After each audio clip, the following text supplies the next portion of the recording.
Hello students, welcome to रोशन की class YouTube channel. Students, आप सभी का आज की इस पाठ्य योजना की वीडियो में एक बार फिर से बहुत बहुत स्वागत है। आज की इस पाठ्य योजना की वीडियो में मैं आप लोगों के लिए लेके आया हूँ विज्ञान की पाठ्य योजना। अगर उप विषय की बात करेंगे तो यहाँ पे रसायन विज्ञान की पाठ्य योजना लेके आया हूँ मैं आप लोगों के लिए। अगर आप लोगों को ये वीडियो अच्छी लगती है, आप लोगों को इस वीडियो से लाभ मिलता है तो प्लीज़ इस वीडियो को लाइक कर दिया करिए। आप लोगों से छोटी सी रिक्वेस्ट रहती है, सिर्फ लाइक कर दिया करिए इस वीडियो को अगर आप लोगों को लाभ मिलता है इस वीडियो से तो।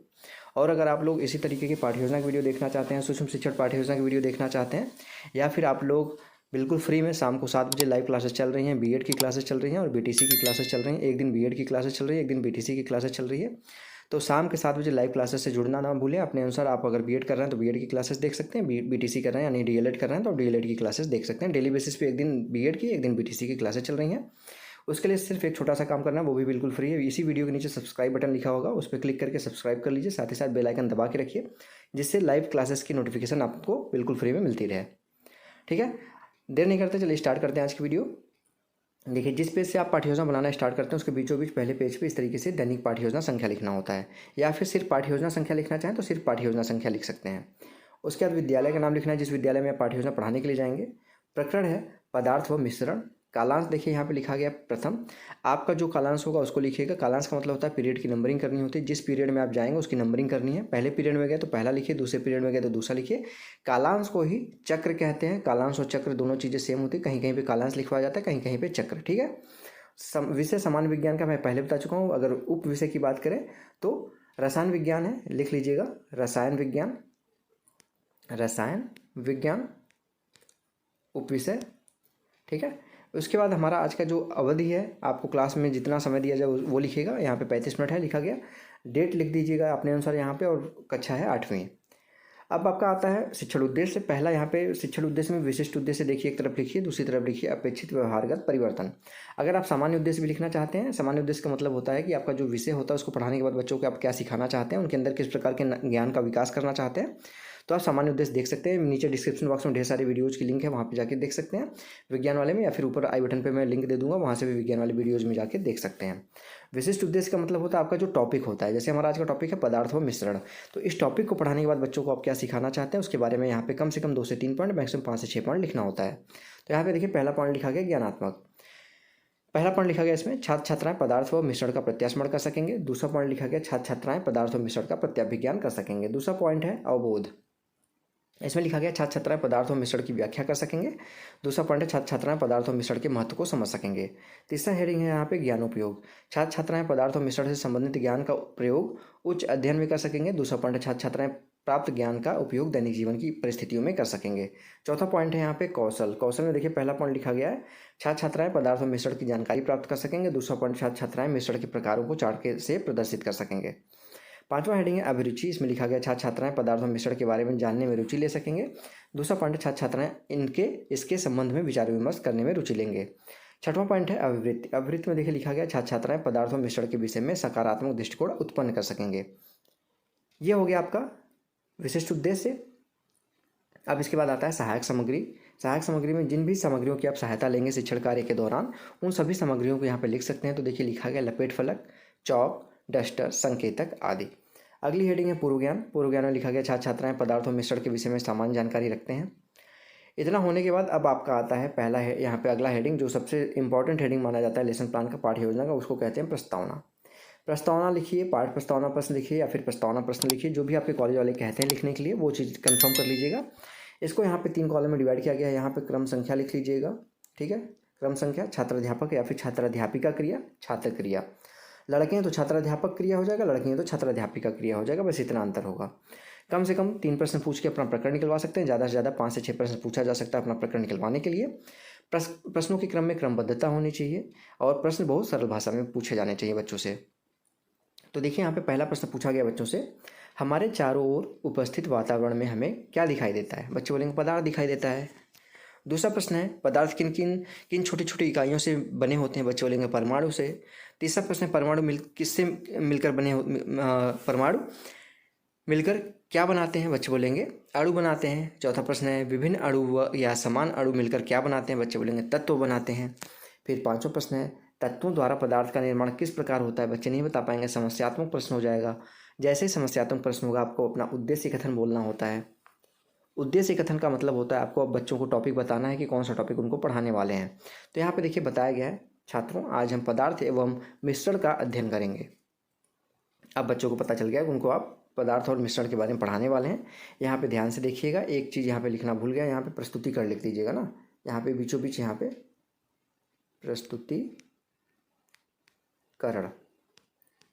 हेडिंग डाल दीजिएगा, यहाँ पे अंडरलाइन कर लीजिएगा। इसके अंदर अब यहाँ पे आपको ये लिखना है शिक्षण बिंदु, छात्राध्यापक या फिर छात्राध्यापिका क्रिया, छात्र क्रिया, श्यामपट सार।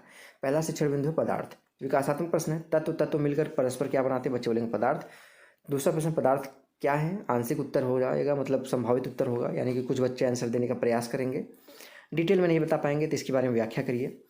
समान या विभिन्न तत्व परस्पर मिलकर पदार्थ की रचना करते हैं। पदार्थ की 3 अवस्थाएं होती हैं, ठोस, द्रव और गैस।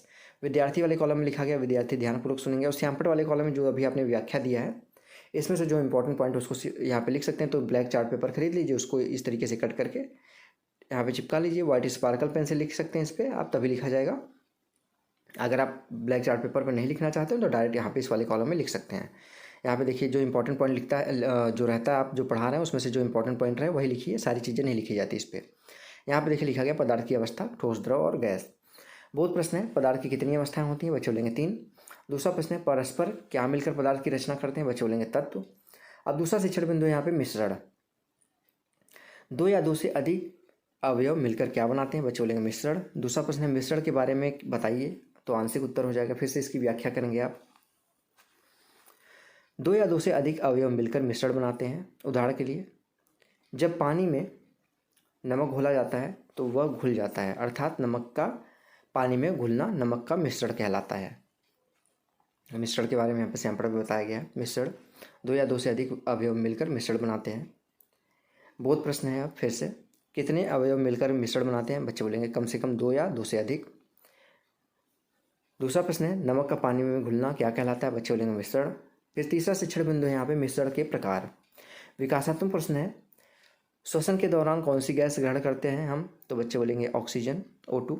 दूसरा प्रश्न है, वायु किस प्रकार का मिश्रण है, बच्चे बोलेंगे विषमांगी मिश्रण है। तीसरा प्रश्न है, मिश्रण के प्रकार बताइए, तो वो यहाँ पे बच्चे डिटेल में नहीं बता पाएंगे, फिर से इसकी व्याख्या करेंगे आप। मिश्रण के 2 प्रकार होते हैं, पहला समांगी मिश्रण, दूसरा विषमांगी मिश्रण। विद्यार्थी वाले कॉलम में लिखा गया, विद्यार्थी ध्यानपूर्वक सुनेंगे। और यहाँ पे श्यामपट वाले कॉलम में मिश्रण के प्रकार लिखा गया, समांगी मिश्रण और दूसरा विषमांगी मिश्रण।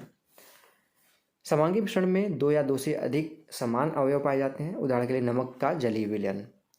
विषमांगी मिश्रण में 2 या 2 से अधिक असमान अवयव पाए जाते हैं, जैसे पानी और तेल। तेल पानी में मिलता नहीं है, आप सभी को पता है। बहुत प्रश्न फिर आता है, मिश्रण कितने प्रकार के होते हैं, तो बच्चे बताएंगे 2 प्रकार के होते हैं। दूसरा प्रश्न है, पानी व तेल का मिश्रण किस प्रकार का मिश्रण है, बच्चे बोलेंगे विषमांगी मिश्रण है। चौथा यहाँ पे शिक्षण बिंदु है, अगर यहाँ पे 3 शिक्षण बिंदु लिखना है तो आप स्किप करिएगा वीडियो, सीधे जाइएगा प्रस्तुतिकरण के बाद मूल्यांकन प्रश्न पे। अगर ये लिखना है तो ये छोटा सा पॉइंट इसको भी लिख सकते हैं, मिश्रण के अवयवों को पृथक करने की आवश्यकता। विकासात्मक प्रश्न है, मिश्रण के अवयवों को अलग करना क्या कहलाता है, बच्चे बोलेंगे पृथक्करण। दूसरा प्रश्न है, मिश्रण के अवयवों को अलग करना क्यों आवश्यक है, बच्चे नहीं बता पाएंगे, डिटेल में इसकी व्याख्या करिए। मिश्रण के अवयवों को अलग करना पृथक्करण कहलाता है। मिश्रण से अशुद्धियों को पृथक करने की गुणवत्ता, जिससे उसे क्या होती है, पदार्थ की गुणवत्ता बढ़ जाती है, शुद्धता, सामर्थ्य एवं उपयोगिता बढ़ा सकते हैं। पृथक्करण में यहाँ पे देखिए लिखा है कि मिश्रण के अवयवों को पृथक करना पृथक्करण कहलाता है। उदाहरण के लिए, सोने में अशुद्धि होने पर उसकी चमक कम हो जाती है। बहुत प्रश्न आता है फिर, अब सोने की कम चमक होने के क्या कारण है, बच्चे बोलेंगे उसमें अशुद्धि मिला होता है। अब यहाँ पे आप मूल्यांकन प्रश्न में आते हैं। मूल्यांकन प्रश्न में देखिए पहला है ऑप्शनल क्वेश्चन, ऑब्जेक्टिव क्वेश्चन। पदार्थ की कितनी अवस्थाएं होती हैं, तो आप सभी को पता है पदार्थ की 3 अवस्थाएं बताई गई हैं, यहाँ पे देखिए। दूसरा प्रश्न है, मिश्रण के कितने प्रकार होते हैं, तो यहाँ पे बच्चे बता देंगे 2 प्रकार, समांगी और विषमांगी। तीसरा प्रश्न है, रिक्त स्थानों की पूर्ति करें, सत्य और असत्य बताएं। पर पहला है यहाँ पे प्रश्न, परस्पर समान अवयव मिश्रण बनाते हैं, समांगी मिश्रण। दूसरा प्रश्न है, पदार्थ की 4 अवस्थाएं होती है, सत्य है या असत्य, तो ये कहेंगे असत्य है। लघु उत्तरात्मक प्रश्न है। पहला प्रश्न है, पदार्थ किसे कहते हैं। दूसरा प्रश्न है, मिश्रण किसे कहते हैं। अब लास्ट हेडिंग लेसन प्लान का आता है गृह कार्य, यानी कि होमवर्क। बच्चों को घर से करके लाने के लिए होमवर्क जरूर देना चाहिए। तो यहाँ पे देखिए एक प्रश्न दिया गया है, जिससे बच्चे क्या होता है, गृह कार्य देने से ये फायदा होता है कि आप जो आपका उद्देश्य था ये चैप्टर पढ़ाने का, बच्चे जब घर पे जाएंगे खुद से वो कार्य करेंगे तो वो उनको कंठस्थ हो जाएगा, अच्छे तरीके से तैयार हो जाएगा। तो यहाँ पे एक प्रश्न दिया गया है, पदार्थ व मिश्रण के बारे में संक्षेप में लिखें। तो ये हो गया होमवर्क भी। लास्ट में यहाँ पे हेडिंग पर्यवेक्षक टिप्पणी। पर्यवेक्षक यहाँ पे कुछ टिप्पणी करेगा, आपके द्वारा पढ़ाई की चीज़ों में कुछ कमियाँ होंगी उसको यहाँ पे बताएगा, कुछ सुझाव होंगे तो उसको भी यहाँ पे बताएगा। तो ये हो गया पूरा का पूरा लेसन प्लान। आशा करता हूँ आज की वीडियो से आपको लाभ जरूर मिला होगा। अगर लाभ मिला हो तो प्लीज़ इस वीडियो को लाइक ज़रूर करिएगा। और अगर इस वीडियो की PDF चाहिए आप लोगों को तो बिल्कुल फ्री में आप जाएंगे रोशन की क्लास टेलीग्राम चैनल पे, तो वहाँ पे जाके इस PDF को आप बिल्कुल फ्री में डाउनलोड कर सकते हैं। और अगर आप लोगों को इसी तरीके की वीडियोस देखनी है डेली बेसिस पे पाठ्य योजना से रिलेटेड, सूक्ष्म पाठ्य योजना से रिलेटेड सभी विषयों का, या फिर आपको BEd और BTC की क्लासेस देखनी है तो शाम के 7 बजे लाइव क्लासेस डेली बेसिस पे चलाई जाती हैं सोमवार से लेकर शनिवार तक, तो उसको देखना ना भूलिए। शाम के 7 बजे लाइव क्लासेस से ज़रूर जुड़िए। तो दोस्तों मिलते हैं नेक्स्ट वीडियो में, तब तक के लिए आप सभी का बहुत बहुत धन्यवाद। जय हिंद, वंदे मातरम।